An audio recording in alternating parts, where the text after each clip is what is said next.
Hello guys, Gett'se Cabur here, and welcome to the second of my LEGO Star Wars 2017 Rogue One set reviews. What a mouthful. This time we are here with the battle on Scarif. This is set number 75171, and it's more of a playset type thing. I'm going to preface this by stating that while I will try my very best to avoid spoilers for the film, which you should 100% go see, it's fantastic.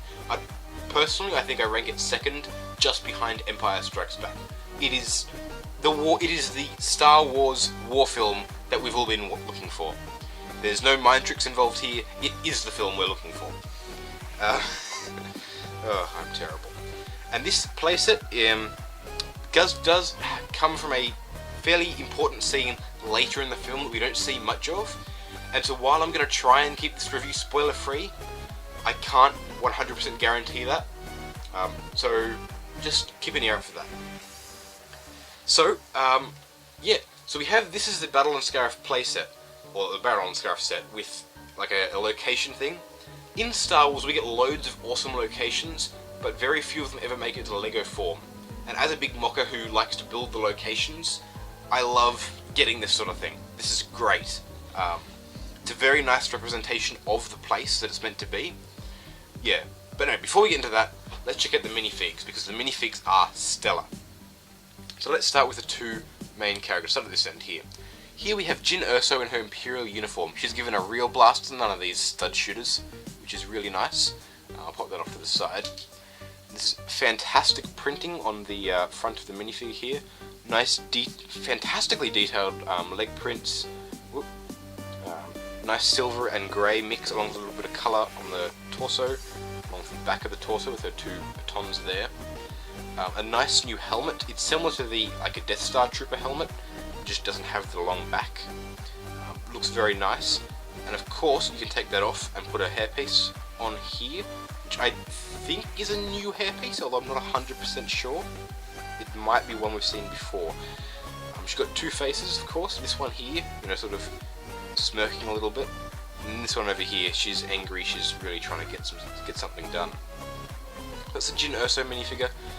It's fantastic, very apt to the time this scene was taking place, and I suppose to this scene. However, then we have Cassian Andor with his gunmetal grey blaster, so I'll put that off to the side as well. The minifig is fantastic. There's great leg printing along here. The torso looks good. It's nice and clean and simple, but it's very elegant, and when you look into the details, there are lots of tiny little details and bits and pieces that they've managed to include there. The back looks nice as well. The hair's the one thing in this minifig that I think is a little bit, could have done a bit better, even if it was to lower it to cover the alternate face, because you can actually see it underneath the hair there. So faces, you've got a sort of frowny face and a bit of a smirk. It's rather nice. The only thing is, this minifig is not accurate to this scene. During the time that one of the scenes on this area was happening, this would be fairly accurate if you would take off the jacket. But if you were to count Jyn Erso as being accurate to this scene, in this getup, he should be wearing a different getup. And once you've seen the film, this will make a lot more sense. But this scene is fairly accurate to this minifig, for being in the scene. It's fairly accurate to this minifig for the happening at the same time as the scene. But neither of them together, which is odd and a little disappointing.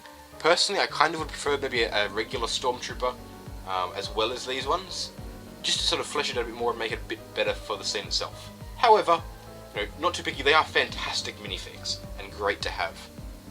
And of course, we then have two Shore Troopers. Now they're both exactly the same, so I'm just going to put one down here and check out the other.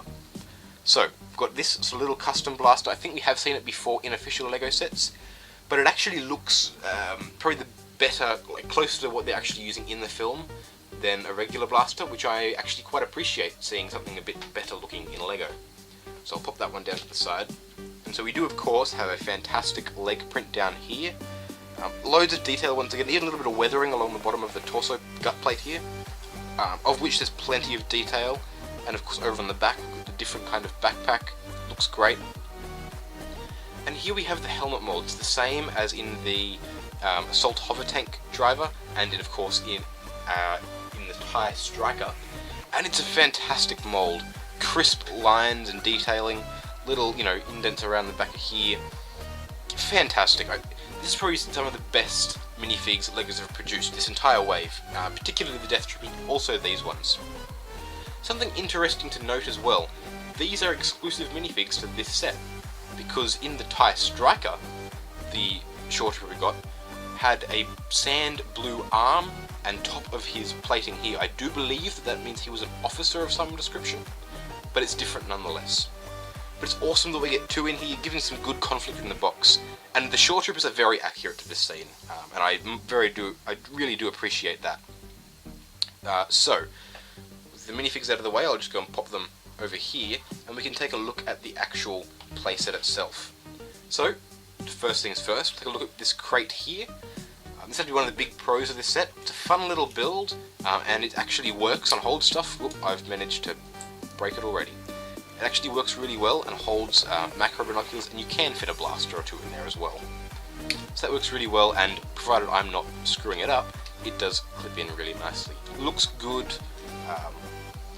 Yeah, so the Imperial cargo crate, really. So I'll pop that one over here as well. And here we have the playset, and this is chock full of features and play features, which is awesome, but also it looks good. For the price point, and for the amount of pieces they can include, this looks accurate to the scene. We have the landing pad, we have this here, nice palm trees, nice tan around the outside here, looks good. We have, now this here is something I'm very happy that was included. However, I do think that this here perhaps could have been put here. And if you've seen the film, that will make sense, but trust me, it would have been better placed over here. So this is really awesome. We've got this switch here, which once again is important if you've seen the film. And here's the first of the play features. So these two little bits down here, you can actually hinge up and out of the way, and you can pull this section forward to reveal two more blasters and a thermal detonator, which is nice. We also get a spare thermal detonator in this set, which is a nice little printed tile, and that's really nice. It's a pity we don't get the same ones used in the film, but it's good that we get them in the first place. So that's the first play feature. It's pretty cool. It's the way it is. So, moving along, the next one, these little panels here, if they're pressed down, you can actually fire these off, as if, they're getting blasted to pieces. For example, that worked fantastically. There you go. Bam! You're shooting over here, boom, one of the panels is just blown off. Got some cabling under here and some more sand and good stuff up there. So yeah, a little bit of destruction. One of the cool things that I've seen done with it, or sorry, what I assume is meant to be done with it, is that you can place a minifig sort of Shore Trooper sort of, running along on it here, and he's been blown up by some explosion over here and launched into the air. It's pretty cool. Not necessarily a play feature I'd be using. I'm not necessarily a huge play feature guy, but it's very cool to have there. Gives some good fun stuff for the kiddies. So the next play feature, this thing here actually gets knocked down. You can just knock it down like that. Boom, more destruction. Fantastic. And then of course you can fix that by fitting over here, or just by pressing this over here. There you go. Done. Fixed. So it's nice to get little bits of destruction like that you can fix quite easily. So, once we move past that, I'll turn this around so you can see the back of it. So first things first, a really cool little thing down here on one of these panels is a printed piece, like a technical readout of the Death Star plans, which, as we all know, is what Rogue One is about getting a hold of these. So in the film, and this may be a spoiler for some of you, but it's more so just the layout of one of the buildings. This set of doors here, behind it, is like a lift, but it travels straight along here. These plans aren't behind this door, but because we can't have the entire Scarif, planet as a set, it's probably the best way to do it, and still have the rebels, trying to get these plans. And that sort of gives you a little bit more background as to why Cassian and Jyn are included in this set, instead of just some regular rebels. or perhaps, you know, Cheriton Bays. But yeah, and that's an awesome piece. I love the fact that we get that. Yeah, that's pretty cool. Get a whole bunch of printed pieces here as well. Now, as I was saying, the next play feature, these doors open.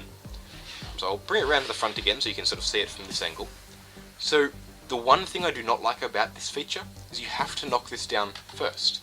And it feels superfluous, like it didn't need to be there. But there are two bits here you can then grab, and you can open the doors like so. It's smooth, it's nice. They're a little bit hard to grab onto to begin with, but it's nice to have it there. And they open in quite a convincing manner, fairly easily wide enough to get a minifig to fit through there. Of course, my big human fingers don't really allow me to do so very well, but a minifig can stand in that doorway and fit all the way in and out. And they close again quite nicely, provided there's not a minifig in the way. That's really cool. A couple more stickers here. It's unfortunate that there's so many stickers in this set, but even when they're there, they're not obnoxiously hard to put on, and even if you mess it up a little bit, it doesn't feel completely out of place. So that's the doors, and that, if I remember correctly, that does sum up all the play features, but it's quite a few for such a... well, no it is. Another pro of this set is it's much bigger than I thought it would be. But I'm saying, like, for its size, plenty of play features. And the back here looks really good. You can very much imagine, you know, this continuing out onto another room or another corridor. But yeah, for the size of the set, which is much bigger than I thought it would be, and I'm very happy with it, there's a lot of play features built into it. So of course that fire mechanism happens here as well. Yeah, so it's a great little set to be to, you know, play around with, put your rebels around. There's a very key scene in the film which I'll be recreating using this playset once I have a couple of other sets that I need for it. And of course, you know, anyone who's seen the film knows what I'm talking about. You know, with the switch down here, it's very important.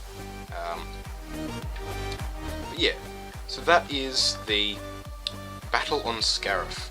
It's quite an interesting little playset. Minifigs, the rebels, I like getting the main characters, but they don't really line up with the scene. However, it's fairly easy to get a hold of the Rebel Trooper Battle Pack, which contains a whole bunch of regular rebels, which I do have and I will build very shortly for you. But yeah, overall thoughts, it's a good set. I'm $80, I'm happy with this. Maybe could have been a couple more minifigs, maybe another Stormtrooper or something, perhaps a Death Trooper. However, overall, I'm satisfied. Fantastic build, great play value, great little scene. Love the minifigs that are here. The crate's awesome. Plenty of conflict straight out of the box. Like, you can pull this out and immediately you've got two rebels, two shore troopers. You've got a battle going on already. It's awesome. You know, you can fire the shore troopers off. Oh, boom! He's been exploded and killed. Fantastic. As always, comment, rate, and subscribe, and like the video. Helps me keep the channel going, bringing you better and better content each week. This is Gett'se Cabur, signing off.